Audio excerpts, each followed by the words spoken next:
काय होते इथं लोक 450 लोक आहेत. एलिया म्हणत आहे तुम्ही दोन्ही दगडावर उभे राहू नका. या नवीन वर्षामध्ये देवाचं लेकरं मी तुम्हाला एकच सांगत आहे, एक तर येशू नाहीतर जग. दोन्हीतलं एक निवडा.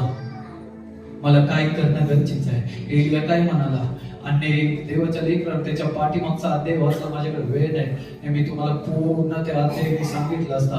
देवाच्या लेकरांनो, ज्या लोकांनी एलियाला मारण्यासाठी लाखो लोक पाठवले होते, ज्या एलियाला परमेश्वराच्या संदेशाला लाखो लोक मारण्यासाठी उठले होते, तो राजा उठला होता. त्याच एलियाला परमेश्वराने त्याच लोकांच्या पुढे उंच केलं. म्हणून मी सांगत आहे, मी ज्या देवाची आराधना करत आहे तो माझा देव कोण आहे हे अगोदर ओळखणं गरजेचं आहे.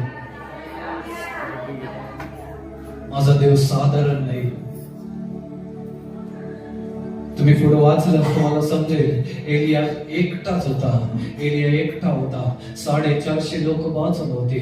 त्यांनी काय केलं, एलियाने त्यांना सांगितलं, दोन काय ना, 2 बकऱ्या ना, ते काय ना 2 बकऱ्या, तुम्हाला जो पाहिजे तो घ्या आणि काय करा, एक वेदी तयार करू, त्या वेदीवरती ठेवा.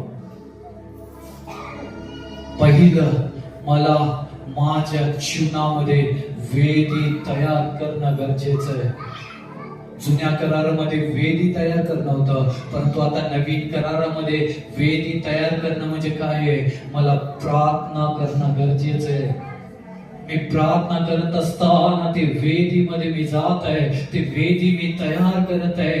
अब्राहामने काय केलं, ज्या वेळेला तो पर्वतावर चढत होता, इसहाक त्याच्या बरोबर आहे, परंतु त्याच्या बरोबर काय काय होतं, ते यज्ञ करण्यासाठी लाकडे होती, ते वेदी तयार करण्यासाठी त्याचं साहित्य त्याच्या बरोबर होतं. देवाच्या लेकरांनो, तशा प्रकारे मला आता पुढे जात असताना वेदीचं साहित्य, ते प्रार्थना मला माझ्या सोबत घेऊन जाणं गरजेचं आहे. ज्या वेळेला मी ते वेदीचं सामान मी पुढे घेऊन जाणार आहे, ज्या वेळेला वेदी तयार होणार आहे, तिथं परमेश्वराचा अग्नी उतरणार आहे, तिथं परमेश्वराची वाणी उतरणार आहे, तिथं परमेश्वराचे देवदूत उतरणार आहे.